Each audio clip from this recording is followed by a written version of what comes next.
Hi there, my name is Kelly Hicks, and today I will be talking to you about the liver and the pancreas and their role in digestion. So I will just show this as part of my assignment first. Okay. So first we'll be talking about the anatomy of the liver.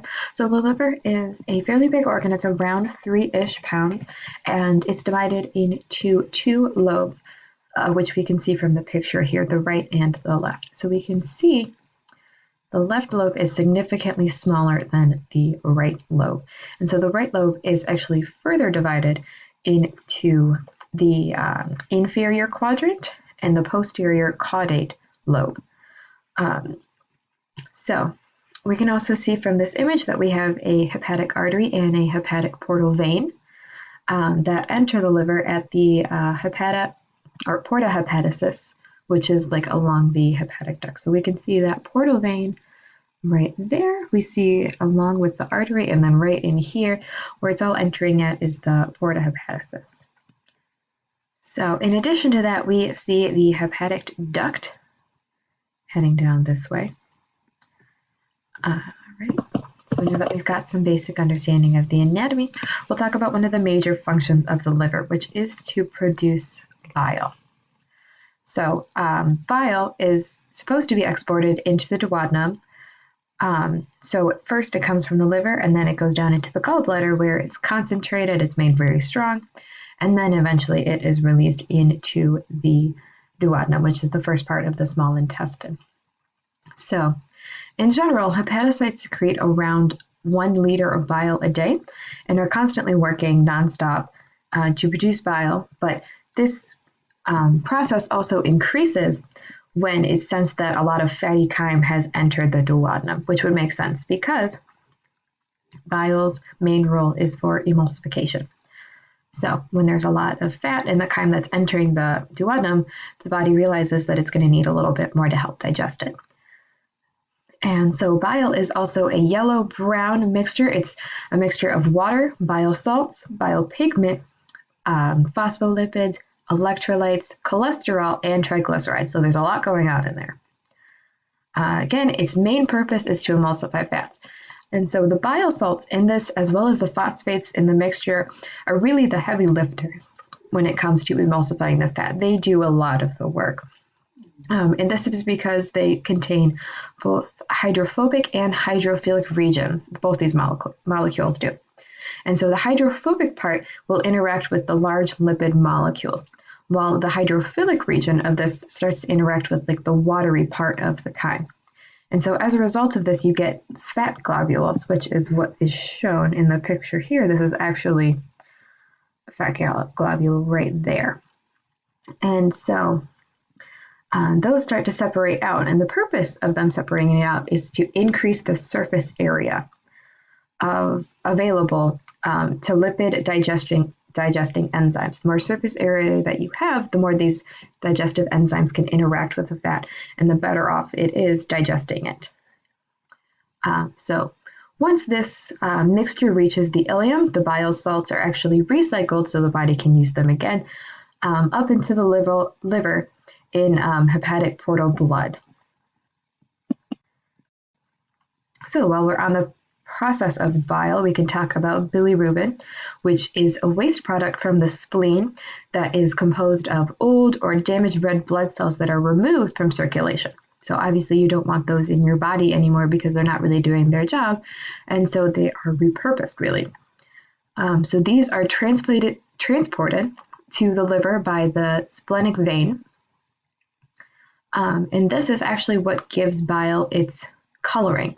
So at first it's kind of a greenish color, and then as it moves into the digestive tract, is eventually transformed into stereocholine,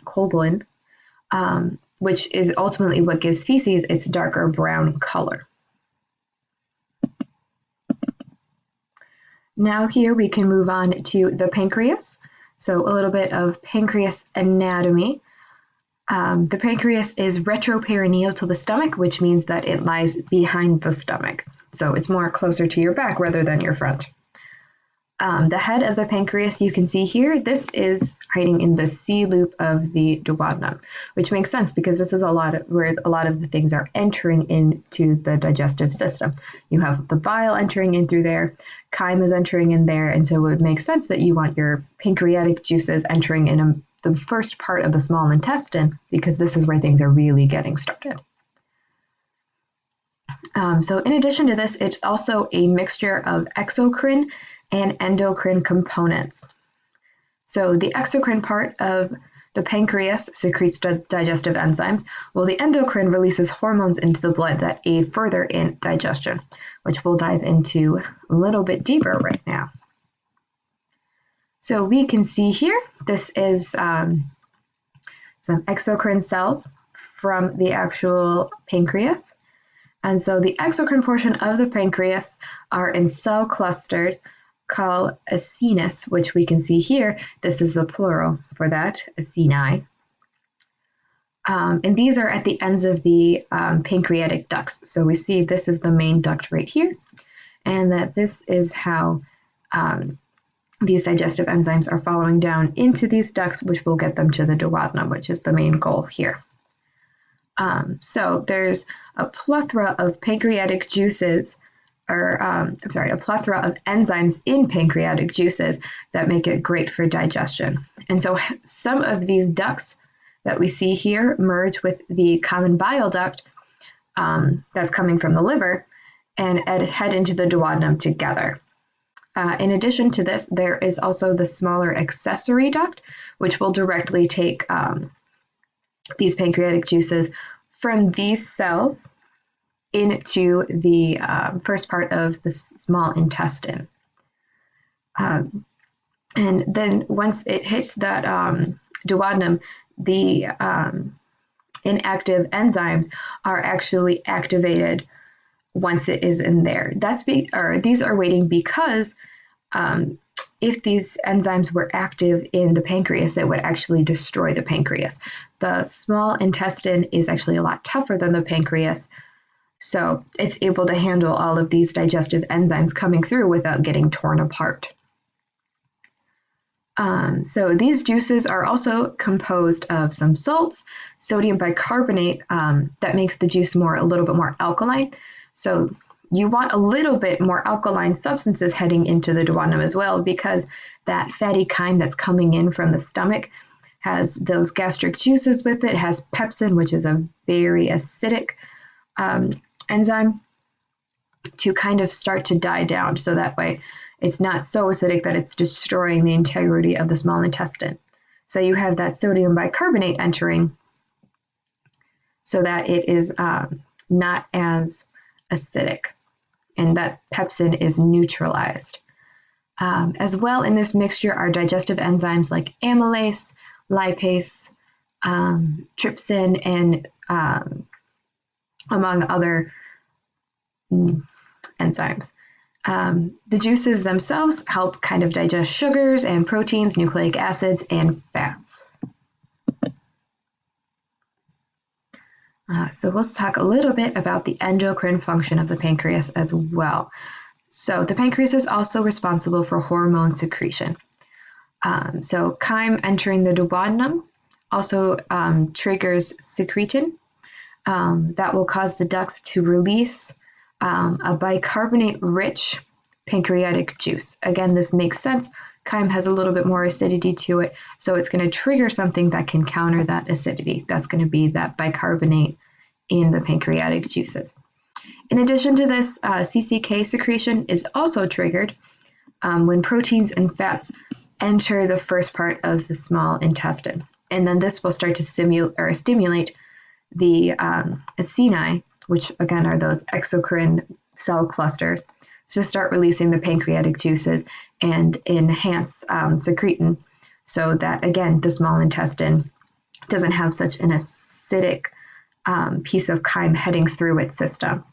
And so I like this as the last picture in this PowerPoint, because it kind of gives you a total idea of the pancreatic duct, or pancreas in general. You see the duct here. right along here is where all of those acini are going to be, releasing all of their juices for the duodenum to process and help in kind of help in digestion. Also in this picture, you get a very up-close picture of these acini, but then also this right here is that endocrine gland that we're talking about. So you can tell it's an endocrine gland because this right here is actually a blood vessel. And so as we know, hormones are released through the blood. So this helps it transport all of those necessary digestive hormones so that the body can process our food. Here we have my references. And I hope this video was informative. Thank you all for watching.